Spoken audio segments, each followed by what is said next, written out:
Hello everyone, steno with Arihant पर आपका स्वागत है। मेवाड़ सीरीज की यह दूसरी डिक्टेशन होगी जो कि 85 शब्द प्रति मिनट की गति से बोली जाएगी। यदि आप इसका पीडीएफ प्राप्त करना चाहते हैं तो आप हमारे टेलीग्राम ग्रुप को ज्वाइन कर सकते हैं, जिसका लिंक डिस्क्रिप्शन में दिया गया है। तो चलिए डिक्टेशन को प्रारंभ करते हैं। डिक्टेशन 5 सेकंड बाद। मान्यवर केंद्रीय मंत्रिमंडल ने आज उत्तर प्रदेश में राष्ट्रपति शासन की अवधि 17 अप्रैल से 6 महीने तक के लिए और बढ़ाने का फैसला किया है। विश्वस्त सूत्रों के अनुसार आज यह जानकारी दी गई है कि उत्तर प्रदेश में राष्ट्रपति शासन की वर्तमान 6 महीने की अवधि 16 अप्रैल को समाप्त होने जा रही है।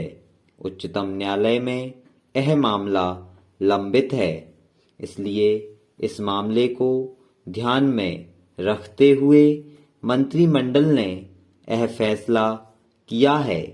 आपको पता ही होगा कि इलाहाबाद उच्च न्यायालय में राष्ट्रपति शासन लागू करने की घोषणा को पूर्व में निरस्त कर चुका है। फिर इसे उच्चतम न्यायालय में चुनौती दी गई थी, जहां पर यह मामला विचाराधीन रखा गया है। उच्चतम न्यायालय ने इलाहाबाद उच्च न्यायालय के फैसले पर रोक लगाते हुए केंद्र सरकार को निर्देश दिया था कि वह उत्तर प्रदेश विधानसभा को भंग न करके वहां सरकार के गठन की संभावना का पता लगाए।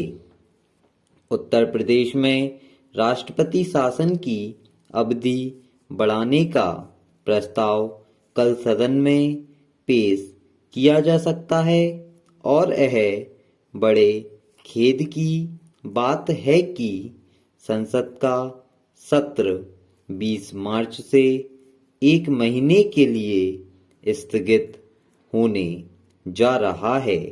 इसलिए मंत्रिमंडल ने इसी बात को ध्यान में रखते हुए राज्य में राष्ट्रपति शासन की अवधि बढ़ाने का फैसला आज ही कर लिया है। सूत्रों के अनुसार यदि इस दौरान उच्चतम न्यायालय का कोई आदेश प्राप्त होता है तो उस निर्देश पर कार्रवाई करने को भी सरकार तैयार रहेगी। उत्तर प्रदेश में विधानसभा के चुनाव के बाद किसी राजनीतिक पार्टी या गठजोड़ द्वारा सरकार बनाने में विफल रहने के कारण गत वर्ष अक्टूबर में राष्ट्रपति शासन लागू किया था। अब वहां सरकार का गठन किया जा चुका है। महोदय, आज रक्षा मंत्री ने कहा कि देर सवेर भारत और चीन को परमाणु शक्ति से जुड़े मुद्दों पर आपसी विश्वास का माहौल पैदा करने की दिशा में बातचीत करनी चाहिए। इस सिलसिले में परमाणु परीक्षण के बाद से दोनों के बीच बातचीत में कुछ ठहराव आ गया था। इसी ध्येय को लेकर चीन के साथ कुछ प्रारंभिक बातचीत शुरू करने पर विचार विमर्श चल रहा है। उन्होंने इस बारे में कहा है कि हमारी मूल चिंता का विषय भारत की भौगोलिक और राजनीतिक स्थिति है। इसी मुद्दे पर चीन और पाकिस्तान के सामरिक संबंध इस विषय के दायरे में मापे जाने चाहिए।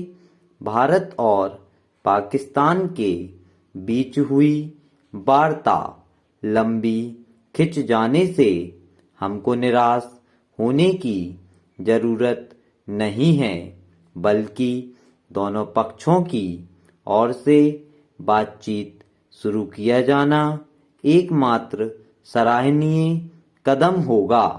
अमेरिका भी भारत से कुछ निश्चित अपेक्षाएं रखता है जिन्हें स्वीकार नहीं किया जा सकता। जिस चीज में हमारा हित ना हो उसको अस्वीकार किया जाना चाहिए। भारत एक बहुत बड़ा देश है। यह किसी भी हालत में किसी से कमजोर पड़ने वाला नहीं है। हमारे देश के अंदर बहुत शक्तिशाली देश बनने की सभी क्षमता और संभावना मौजूद हैं। भारत एक विकसित शक्तिशाली देश है, इससे इनकार नहीं किया जा सकता है। इसलिए अमेरिका को चाहिए कि वह भारत की सुरक्षात्मक चिंताओं को समझे और जो अपरिहार्य है उसे स्वीकार करना चाहिए। अमेरिका ने परमाणु एवं अनेक मुद्दों पर चीन के साथ पहले ऐसा ही कुछ किया था। उन्होंने कहा कि अमेरिका को यह समझना होगा कि दुनिया बहुध्रुवी जगत की ओर बढ़ रही है। भारत उन ध्रुवों में से एक है। अपने एक महत्वपूर्ण बयान में रक्षा मंत्री ने कहा है कि यदि उग्रवादियों को लोकतांत्रिक प्रक्रिया में शामिल कर स्वतंत्र और निष्पक्ष चुनाव के जरिए प्रशासन में भागीदार बनने का अवसर दिया जाए तो कुछ स्थानों पर इस विवाद का एक राजनीतिक समाधान खोजा जा सकता है। सभापति जी, अब मैं आपसे चौथा प्रश्न करना चाहता हूं जो ऊर्जा विभाग के संबंध में है और वह यह है कि मेरे क्षेत्र में अमरपाटन विद्युत सहकारी समिति मर्यादित का विलीनीकरण मध्य प्रदेश पूर्व क्षेत्र विद्युत वितरण कंपनी में कर दिया गया है और संभागीय कार्यालय अन्यत्र दूर कर दिया है। मैं चाहता हूं कि संभाग कार्यालय स्थानीय जगह पर स्थापित किया जाए ताकि जनता को छोटी मोटी तकलीफ के लिए दूर तक न जाना पड़े। कृपया मेरा निवेदन स्वीकार करना चाहेंगे। सभापति महोदय, ऐसा प्रतीत होता है कि आज बिजली जीवन उपयोगी अनिवार्य आवश्यकता होती जा रही है। इस परिस्थिति में आने वाली छोटी छोटी बिजली से संबंधित अनेक समस्याओं के निराकरण के लिए क्षेत्रीय जनता को 100 किलोमीटर यात्रा करनी पड़ती है। अभी प्रदेश में जिन समितियों को समाप्त किया गया है उनकी जगह संभाग पर गठन किया है। आम जनता द्वारा विद्युत संभाग जिला स्तर पर गठित करने की मांग की जा रही है। मेरे मत के अनुसार यह मांग यथोचित और न्याय संगत प्रतीत हो रही है, इसीलिए मान्य कर लिया जाना चाहिए।